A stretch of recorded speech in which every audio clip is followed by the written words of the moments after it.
ಬಂಧುಗಳೇ, ತಾವೆಲ್ಲರೂ ಸೌಖ್ಯವೆಂದು ತಿಳಿಯುತ್ತಾ ಸುಧಾತ್ರಿಗೆ ಸ್ವಾಗತ. ನಾವುಗಳೆಲ್ಲ ಈ ಭೂಮಿ ಮೇಲೆ ಜನಿಸಿದ್ದೇವೆ, ಪ್ರಸ್ತುತ ಇದ್ದೇವೆ ಕೂಡ. ಅದರಂತೆ ಅದೆಷ್ಟೋ ಜಾತಿಯ ಪ್ರಾಣಿಗಳು, ಕ್ರಿಮಿ ಕೀಟಗಳು, ಜೀವರಾಶಿಗಳು ಕೂಡ ಇವೆ. ಅದರಲ್ಲಿ ಒಂದಿಷ್ಟು ಈಗ ಹುಟ್ಟಿ ಕೆಲವೇ ಕ್ಷಣಗಳಲ್ಲಿ ಜೀವನ ಕೊನೆಗೊಳಿಸುವ ಜೀವಿಗಳಿಂದ ಹಿಡಿದು ಹುಟ್ಟಿ 10, 20, 50 ವರ್ಷಗಳ ಕಾಲ ಜೀವಿಸಿ ಕೊನೆಯುಸಿರು ಎಳೆಯುವ ಪ್ರಭೇದದ ಜೀವಿಗಳು ಒಂದೆಡೆ ಆದರೆ, ನೂರಾರು ವರ್ಷಗಳ ಕಾಲ ಬದುಕುವ ಮನುಷ್ಯ ಎಂಬ ಜಾತಿಯ ಪ್ರಾಣಿಯ ವಿಚಾರವೇ ವಿಭಿನ್ನ. ಮನುಷ್ಯ ಮಾತನಾಡಬಲ್ಲ, ಕೇಳಬಲ್ಲ, ಗ್ರಹಿಸಬಲ್ಲ, ಕೈಗಳಿಂದ ಕಾರ್ಯಗಳನ್ನು ಮಾಡಬಲ್ಲ, ಕಾಲುಗಳಿಂದ ನಡೆಯಬಲ್ಲ. ಅಷ್ಟಲ್ಲದೆ ನಮ್ಮ ಗುರು ಹಿರಿಯರು ದಾಸಶ್ರೇಷ್ಠರು ಹೇಳ್ತಾರ, ಮಾನವ ಜನ್ಮ ಬಲು ದೊಡ್ಡದು, ಇದು ಹಾಳು ಮಾಡಬೇಡಿ ಹುಚ್ಚಪ್ಪಗಳಿರ ಎಂದು. ಇಂತಹ ಪ್ರತಿಯೊಬ್ಬ ಮಾನವ ಜೀವಿಯ ಜೀವನದಲ್ಲಿ ಅನೇಕ ಘಟನೆಗಳು ನಡೆಯುತ್ತವೆ. ಆ ಘಟನೆಗಳಿಂದ ಶುಭವೋ ಅಶುಭವೋ ವಿವಿಧ ರೀತಿಯ ಪ್ರತಿಫಲಗಳು ಆತನ ಜೀವನದಲ್ಲಿ ಅಥವಾ ಇನ್ನೊಬ್ಬ ವ್ಯಕ್ತಿಯ ಜೀವನದಲ್ಲಿ ನಡೆಯುವುದು ಸರ್ವೇ ಸಾಮಾನ್ಯ ವಿಚಾರ. ಆದರೆ ಈ ಎಲ್ಲ ಕೃತ್ಯಗಳಿಗೆ ಒಂದು ಕಾರಣ ಇರಲೇಬೇಕು, ಅದು ಸೃಷ್ಟಿಯ ನಿಯಮ ಕೂಡ. ಅದು ಇರುವುದರಿಂದಲೇ ಪ್ರಕೃತಿ ಅಥವಾ ಈ ಪ್ರಪಂಚ ಸಮತೋಲನವಾಗಿ ಸಾಗುವುದು ಎಂಬುದು ಸತ್ಯ ವಿಚಾರ. ಹಾಗೆ ನೋಡುವುದಾದರೆ ಪ್ರತಿ ಜೀವಿಯ ಅಥವಾ ಮನುಷ್ಯನ ಹುಟ್ಟಿಗೂ ಒಂದು ಕಾರಣ ಇರಲೇಬೇಕು. ಮನುಷ್ಯ ಜೀವನದಲ್ಲಿ ಸತ್ಕರ್ಮಗಳನ್ನೇ ಮಾಡುತ್ತಾ ಹೋದರೆ ಅದು ಈ ಮನುಷ್ಯ ಹುಟ್ಟಿದ್ದೇ ಈ ಒಳ್ಳೆಯ ಕಾರ್ಯ ಕೆಲಸ ಮಾಡುವುದಕ್ಕಾಗಿ ಎಂಬ ಮಾತುಗಳನ್ನು ನಾವು ಕೇಳಿರ್ತೇವೆ. ಅದೇ ಒಬ್ಬ ಮನುಷ್ಯ ಅನಾಗರಿಕತೆಯಿಂದ ಕೂಡಿದ ಅಸಹಜವಾದ ಕೆಲಸಗಳನ್ನು ಮಾಡಿದಾಗ ಆತನನ್ನು ಸಮಾಜ ದೂಷಿಸಲು ಪ್ರಾರಂಭಿಸುತ್ತದೆ. ಆತನ ಈ ಕೃತ್ಯಗಳ ಕಾರಣದಿಂದ ಒಂದಿಷ್ಟು ಬದಲಾವಣೆಗಳೂ ನಡೆಯಬಹುದು. ಆದ್ದರಿಂದಲೇ ಮನುಷ್ಯನ ಜೀವನದಲ್ಲಿ ಆತನ ಜನ್ಮ ಕಾರಣ ಎಂಬ ವಿಚಾರ ಆತನ ಕೃತ್ಯಗಳ ಮೇಲೆ ಅವಲಂಬಿತವಾಗಿರುತ್ತದೆ. ಇದಕ್ಕೆ ಯಾರನ್ನು ದೂಷಿಸಿಯೋ ಅಥವಾ ಹೊಗಳಿಯೋ ಪ್ರಯೋಜನವಿಲ್ಲ ಎಂಬುದು ಸಾರ್ವಕಾಲಿಕ ಸತ್ಯ. ಇಂತಹ ಸಾರ್ವಕಾಲಿಕವಾದ ಸೂಕ್ಷ್ಮಾತಿ ಸೂಕ್ಷ್ಮ ವಿಚಾರಗಳನ್ನೇ ಅತ್ಯಂತ ಸರಳವಾಗಿ ತಿಳಿಸಿ ಹುಟ್ಟಿದ ಜೀವಿಯ ಜೀವನಕ್ಕೆ ಸತ್ಕರ್ಮದ ಹಾದಿಯನ್ನು ತೋರಿಸಿದ ಮಹಾಪುರುಷನಾದ ಶ್ರೀಕೃಷ್ಣನ ಜನ್ಮ ಕಾರಣದ ಸಂಕ್ಷಿಪ್ತ ವಿಚಾರಗಳನ್ನು ಒಂದಿಷ್ಟು ಮೆಲುಕು ಹಾಕೋಣ ಬನ್ನಿ. ಭೂಭಾರವನ್ನು ಕಳೆಯಲು ಭಗವಂತ ಅವತಾರ ಎತ್ತಿದ ಎಂದು ನಾವು ಕೇಳಿರ್ತೇವೆ. ಇಲ್ಲಿಯೂ ಕೂಡ ಕೃಷ್ಣನು ವಿಷ್ಣುವಿನ ಅವತಾರ ಎಂದೇ ಪುರಾಣಗಳಲ್ಲಿ ವರ್ಣಿಸಲಾಗಿದೆ. ಅವತಾರ ಎಂದರೆ ಇಳಿದು ಬರುವುದು ಎಂದರ್ಥ. ಇದು ದೇವರು ಸಮಸ್ತ ಜೀವಿಗಳ ಕ್ಷೇಮಕ್ಕಾಗಿ ಲೋಕದಲ್ಲಿ ಅಧರ್ಮವೇ ಧರ್ಮವಾಗಿ ತಾಂಡವವಾಡುತ್ತಿರುವಾಗ ದುರ್ಜನರನ್ನು ದಮನಗೊಳಿಸಿ ಸಜ್ಜನರನ್ನು ಎತ್ತಿ ಹಿಡಿಯಲು ಕೈಗೊಳ್ಳುವ ಕ್ರಿಯೆ. ನಾವುಗಳು ವಿಷ್ಣುವಿಗೆ ದಶಾವತಾರ ಎಂದು ಹೇಳಿದರೂ ಅದನ್ನೇ ನಂಬಿದ್ದರೂ ಧಾರ್ಮಿಕ ವಿದ್ವಾಂಸರಲ್ಲಿ ಈ ಬಗ್ಗೆ ಇಂದಿಗೂ ಸರಿಯಾದ ಒಮ್ಮತವಿಲ್ಲ. ಅಲ್ಲದೆ ಅವತಾರಗಳು ವಿಷ್ಣುವಿಗೆ ಸೀಮಿತವಾಗದೆ ದೇವಿ ಅಥವಾ ಆದಿಶಕ್ತಿ ಶಿವನು ಅವತಾರ ಎತ್ತಿದ್ದಾನೆ ಎನ್ನುವುದು ಕೂಡ ನಾವು ಗಮನಿಸಬೇಕು. ವಾಯುಪುರಾಣದ ಪ್ರಕಾರ ಶಿವನು 28 ಅವತಾರಗಳನ್ನು ಎತ್ತಿದ ಎಂದು ಹೇಳಲಾಗುತ್ತದೆ. ಸನಾತನ ಧರ್ಮದಲ್ಲಿ ಹಿರಿಯರ ನಂಬುಗೆಯಂತೆ ವಿಷ್ಣುವಿಗೆ 10 ಅವತಾರಗಳ ಹಿನ್ನೆಲೆ ಇದೆ. ಆದರೆ ಹಿಂದೆ ಸಹಸ್ರಾರು ಆಗಿದ್ದವೆಂದು, ಭವಿಷ್ಯದಲ್ಲೂ ಸಹಸ್ರಾರು ಅವತಾರಗಳು ಆಗಲಿವೆ ಎಂದು ಹರಿವಂಶದಲ್ಲಿ ಹೇಳಿದೆ.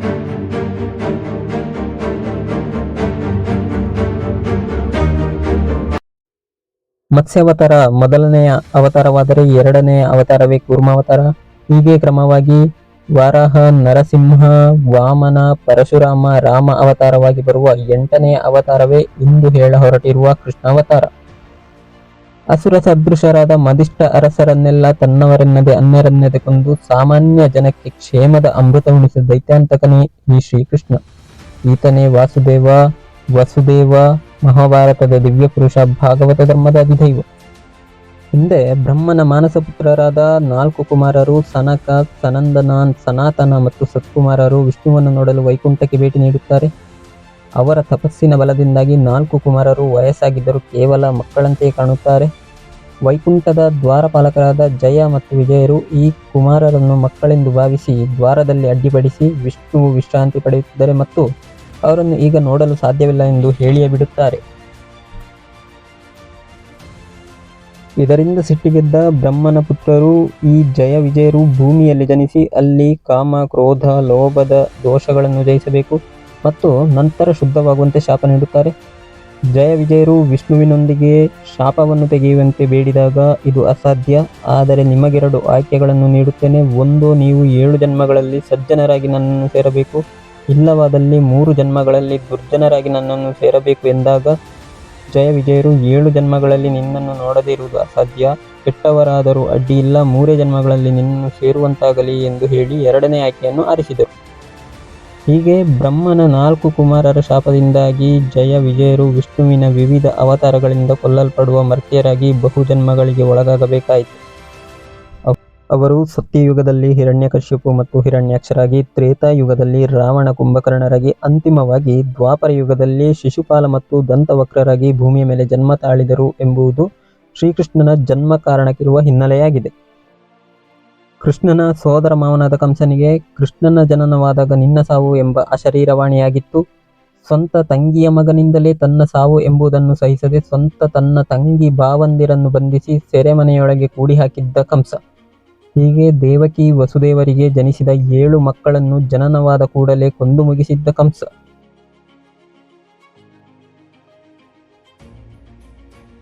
ಎಂಟನೇ ಗರ್ಭಧಾರಣೆಯಲ್ಲಿದ್ದ ದೇವಕಿಯು ಮಗುವಿಗೆ ಜನ್ಮ ನೀಡುವ ಸಂದರ್ಭದಲ್ಲಿ ಭಗವಂತನ ಅಣತಿಯಂತೆ ಬಂಧಿಸಿದ್ದ ಜೈಲಿನಲ್ಲಿ ಕಾವಲಿದ್ದ ಕಾವಲುಗಾರರು ನಿದ್ರೆಗೆ ತುತ್ತಾದರು. ದೇವಕಿ ವಸುದೇವರ ಕೈಕಾಲುಗಳಿಗೆ ಹಾಕಿದ್ದ ಬೇಡಿಗಳು ತನ್ನಿಂತಾನೆ ಕಳಚಿದವು. ಧಾರಾಕಾರ ಮಳೆಯೂ ಸುರಿಯುತ್ತಿತ್ತು. ಈ ಸಂದರ್ಭದಲ್ಲಿಯೇ ಕೃಷ್ಣನ ಜನನವಾಯಿತು. ಆ ಸಂದರ್ಭದಲ್ಲಾದ ಅಶರೀರವಾಣಿಯಂತೆ ವಸುದೇವನು ಕೃಷ್ಣನನ್ನು ಬುಟ್ಟಿಯಲ್ಲಿರಿಸಿ ತನ್ನ ತಲೆಯ ಮೇಲೆ ಹೊತ್ತುಕೊಂಡು ತನ್ನ ಸ್ನೇಹಿತ ಗೋಕುಲದ ರಾಜ ನಂದಗೋಪನ ಆಸ್ಥಾನಕ್ಕೆ ಬರುತ್ತಾನೆ. ಈ ಸಂದರ್ಭದಲ್ಲಿ ಮಹಾಶೇಷನೇ ಹೆಡೆ ಎತ್ತಿ ರಕ್ಷಣೆಗೆಂದು ಧಾವಿಸಿದ. ತುಂಬಿ ಹರಿಯುತ್ತಾ ಬೋರ್ಗರೆಯುತ್ತಿದ್ದ ಯಮುನೆಯೂ ಕೂಡ ತನ್ನ ಹರಿವನ್ನು ನಿಲ್ಲಿಸಿ ವಸುದೇವನಿಗೆ ದಾರಿ ತೋರಿಸಿದಳೆಂಬ ಕಥೆಯಿದೆ.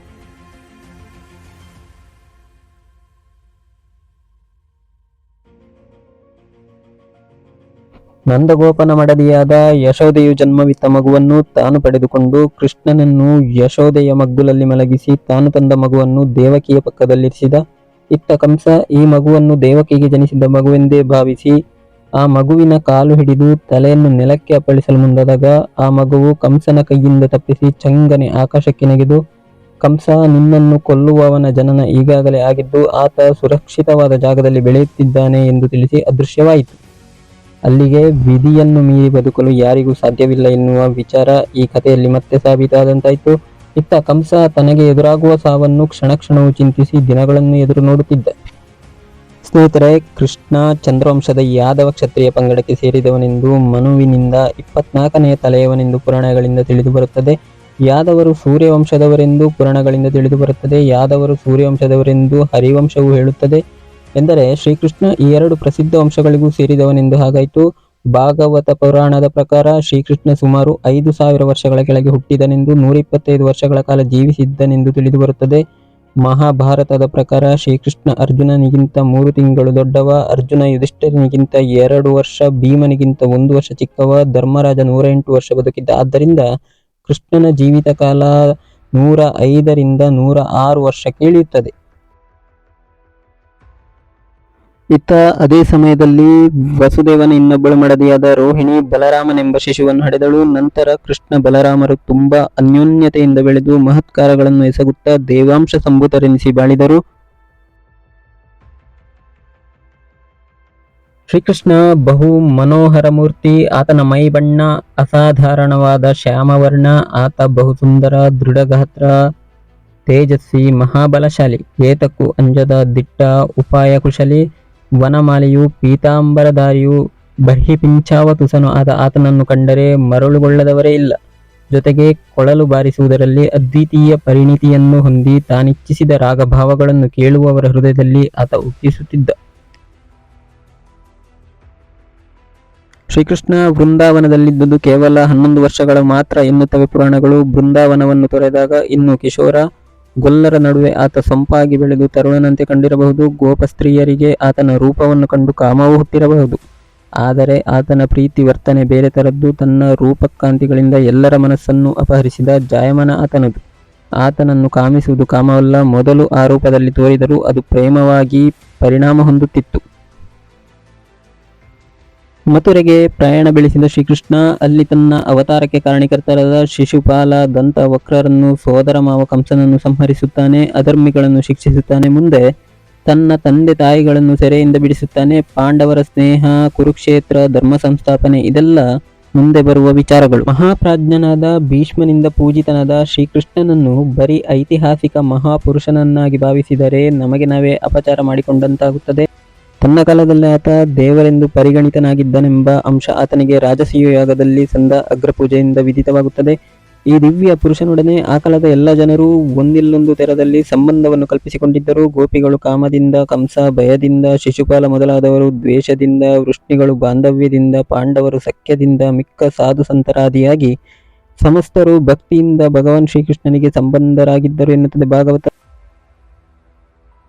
ರೂಪಶಾಲಿಯು, ಸಂಯಮಶ್ರೇಷ್ಠನು, ತತ್ವ ಜಿಜ್ಞಾಸು, ಜಗನ್ಮಂಗಲವಿದನು, ಜಗತ್ ಕಲ್ಯಾಣಕಾರನು ಆದ ಶ್ರೀಕೃಷ್ಣ ಸ್ವಾಮಿಯ ಪೂಜೆ ಬಹುಕಾಲದ ಹಿಂದೆಯೇ ಭಾರತದಲ್ಲಿ ಪ್ರವೃತ್ತವಾಯಿತು. ಕ್ರಿಸ್ತಪೂರ್ವ 400ರ ವೇಳೆಗೆ ಮಥುರಾ ನಗರದಲ್ಲಿ ಪಾಂಡವ ಸಖ ಕೃಷ್ಣ ಪೂಜೆಗೊಳ್ಳುತ್ತಿದ್ದನೆಂದು ಮೆಗಸ್ತಾನಿಸನಿಂದ ತಿಳಿದುಬರುತ್ತದೆ. ಪತಂಜಲಿಯ ಕಾಲಕ್ಕೆ ಇವರು ದೇವರೆಂಬ ವಿಷಯ ಸ್ಥಿರಪಟ್ಟು ಹೋಗಿತ್ತು. ಈಗಲೂ ಶ್ರೀಕೃಷ್ಣನನ್ನು ದೇವರ ಪೂರ್ಣ ಅವತಾರವೆಂದೇ ಭಾರತೀಯರು ನಂಬುತ್ತಾರೆ. ಕೃಷ್ಣನನ್ನು ಹಾಡಿ ಹೊಗಳದ ಸಾಧು ಸಂತರಿಲ್ಲ. ಕವಿಗಳು ಎಲ್ಲ ಕಾಲದಲ್ಲೂ ಆತನ ವಿಷಯಕವಾದ ಕವಿತೆಗಳನ್ನು, ಕಥೆಗಳನ್ನು ರಚಿಸಿದ್ದಾರೆ, ರಚಿಸುತ್ತಲೂ ಇದ್ದಾರೆ.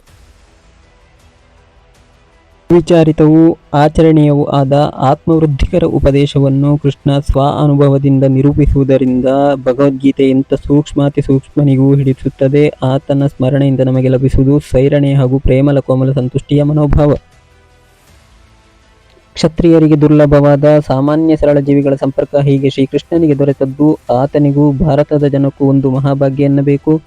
ಅವರ ಉದಾರ ಪ್ರೇಮದಿಂದ ಆತನ ತೇಜಸ್ಸು ಇನ್ನಿಲ್ಲದಂತೆ ವರ್ಧಿಸಿತು. ಭಾರತದ ತಂದೆ ತಾಯಿಗಳು ತಮ್ಮ ಮಕ್ಕಳನ್ನು ದೇವರೆಂದೇ ಭಾವಿಸಿ ಹಾಡು ಹಸೆಗಳಲ್ಲಿ ಸಂತೋಷಗೊಳ್ಳುವಂತಾದದ್ದು ಗೋಕುಲದಲ್ಲಿ ಗೋಪಿಯರಿಂದ ಪರಿಭಾವಿತನಾದ ಈ ಕೃಷ್ಣನಿಂದ. ಮಗುವಾಗಿ ಕೃಷ್ಣ ಅನೇಕ ಗಂಡಾಂತರಗಳಿಗೆ ಈಡಾಗಿ ಪಾರಾದ. ಸ್ನೇಹಿತರೆ, ನಮ್ಮಲ್ಲಿನ ಕಾಮ, ಕ್ರೋಧ, ಲೋಭ, ಮದ, ಮೋಹ, ಮತ್ಸರ, ಅಹಂಕಾರ, ಮಮಕಾರ, ಸಂಶಯಗಳು ತೊಡೆದು ಹೋಗಲಿ. ಜ್ಞಾನದ ಜ್ಯೋತಿ ನಮ್ಮೆದೆಯನ್ನೂ ಬೆಳಗಲಿ. ಸೆರೆಮನೆಯಲ್ಲಿಯೇ ಜನಿಸಿ ಕಷ್ಟ ಕಾರ್ಪಣ್ಯದಿಂದಲೇ ಬೆಳೆದು ಬದುಕಿನಲ್ಲಿ ತನ್ನ ಪಾತ್ರವನ್ನು ಮಹತ್ವವನ್ನಾಗಿರಿಸಿ ಕರ್ತವ್ಯವನ್ನು ಮೆರೆದ, ಸಮಾಜದ ನೋವು ತನ್ನ ನೋವೆಂದು ಪರಿಗಣಿಸಿದ ಭಗವಂತನ ಅಂಶ ನಮ್ಮಲ್ಲೂ ತುಂಬಲಿ ಎಂಬ ಆಶಯ ನನ್ನದು. ಹುಟ್ಟು ಹೇಗಿದ್ದರೇನು, ನಮ್ಮ ಬದುಕು ಚರಿತ್ರೆಯಾಗಬೇಕು ಎಂಬ ಮಾತಿನ ಅಮೂರ್ತ ರೂಪವೇ ಶ್ರೀಕೃಷ್ಣ. ಆತ ಹುಟ್ಟಿನಿಂದ ಜಾತಿಯಲ್ಲಿ ಗೊಲ್ಲ, ಹುಟ್ಟಿದ್ದು ಜೈಲಿನಲ್ಲಿ, ತನ್ನ ಸ್ವಂತ ತಾಯಿಯ ಮಡಿಲಿನಲ್ಲಿಯೇ ಬೆಳೆಯುವ ಪುಣ್ಯವಿರದ ಮಹಾ ದೌರ್ಭಾಗ್ಯದಾತ. ಬೆಳೆಯುತ್ತಲೇ ದುಷ್ಟರು ಆತನನ್ನು ಕೊಲ್ಲಲು ನೋಡಿದರು, ಸೋಲಿಸಲು ನೋಡಿದರು. ಕೊನೆಗೆ ತಾನು ಬೆಳೆದ ಮಣ್ಣಾದ ಬೃಂದಾವನವನ್ನು ಬಿಡಬೇಕಾಯಿತು, ಜೊತೆಗೆ ತನ್ನ ಹೃದಯದರಸಿ ರಾಧೆಯನ್ನು ಕೂಡ. ಇಷ್ಟಾದರೂ ಕುಗ್ಗಲಿಲ್ಲ. ಲೋಕ ಕಲ್ಯಾಣದ ಕಾರ್ಯಗಳನ್ನೇ ಮಾಡುತ್ತಾ ಹೋದ. ನೋವಿನ ಹಾದಿಯಲ್ಲೇ ಬೆಳೆದ, ಹೃದಯದಲ್ಲಿ ಆರದ ಜ್ವಾಲೆ ಇದ್ದರೂ ಮಂದಹಾಸದ ನಗುವಿನ ಮೂಲಕವೇ ಜಗತ್ತನ್ನೇ ಗೆದ್ದ ಮಹಾತ್ಮ ಆತ. ತನ್ನ ನೋವನ್ನು ಮರೆಮಾಚಿ ತಾನೇ ಸುಟ್ಟುಕೊಂಡು ಲೋಕವನ್ನು ಬೆಳಗಿದ ಶ್ರೀಕೃಷ್ಣನ ಸತ್ಕಾರ್ಯಗಳ ಕಾರಣದಿಂದ ಲೋಕಕ್ಕೆ ಕಲ್ಯಾಣವಾಯಿತು. ಇಂದಿಗೂ ಸೋತವನ ಎದೆಯಲ್ಲಿ ಧೈರ್ಯದ ಪಂಜನ್ನು ಉರಿಸುವ ದಾರಿದೀಪವಾಗಿ ಹೋಯಿತು ಶ್ರೀಕೃಷ್ಣನ ಜೀವನ. ಸ್ನೇಹಿತರೆ, ನಮ್ಮ ಜೀವನದಲ್ಲೂ ಅದೆಷ್ಟೋ ಕೆಟ್ಟ ಘಟನೆಗಳು ನಡೆದಿರಬಹುದು. ಅಷ್ಟಕ್ಕೆ ಜೀವನ ನಿಂತ ನೀರಾಗದೆ ಅದು ಹರಿದು ಕಡಲನ್ನು ಸೇರಲೇಬೇಕು. ಶ್ರೀಕೃಷ್ಣ, ಬುದ್ಧ, ಬಸವ, ಕನಕದಾಸರಾದಿಯಾಗಿ ಜನಿಸಿ ಶುದ್ಧಗೊಂಡ ಈ ಭರತ ಭೂಮಿಯ ಮಣ್ಣಿನಲ್ಲಿ ನಮ್ಮ ಜನ್ಮವು ಸಾರ್ಥಕವಾಗಲಿ. ಅದು ಒಂದಿಷ್ಟು ಜನರಿಗಾದರೂ ಇಂತಹ ಸತ್ಕರ್ಮಕ್ಕಾಗಿಯೇ ಈತನ ಜನ್ಮ ಕಾರಣವಾಯಿತು ಎನ್ನುವ ರೀತಿ ಇರಲಿ ಎಂಬುದೇ ಈ ವಿಡಿಯೋದ ಉದ್ದೇಶ. ಸ್ನೇಹಿತರೆ, ಇಂದಿನ ವಿಡಿಯೋದಲ್ಲಿ ನಾನು ಹೇಳಿದ ಅಂಶಗಳು ಒಂದಿಷ್ಟು ಗ್ರಂಥಗಳಿಂದ ಪಡೆದವುಗಳಾದರೆ ಮತ್ತೊಂದಿಷ್ಟು ಮಾರ್ಗದರ್ಶಕರಿಂದ ಕೇಳಿದ್ದು ಹೇಳಿದ್ದು ಅಂತರ್ಜಾಲದಿಂದ ಪಡೆದ ಮಾಹಿತಿಗಳು. ದಯವಿಟ್ಟು ತಪ್ಪುಗಳಿದ್ದರೆ ತಿದ್ದಿ ತೀಡಿ. ವಿಡಿಯೋ ಇಷ್ಟವಾದಲ್ಲಿ ಲೈಕ್ ಮಾಡಿ, ಕಮೆಂಟ್ ಮಾಡಿ, ಶೇರ್ ಮಾಡಿ. ಮುಂದಿನ ವಿಡಿಯೋದಲ್ಲಿ ಮತ್ತೆ ಸಿಗುತ್ತೇನೆ. ಅಲ್ಲಿಯವರೆಗೂ ನಮಸ್ಕಾರ. ಜೈ ಹಿಂದ್.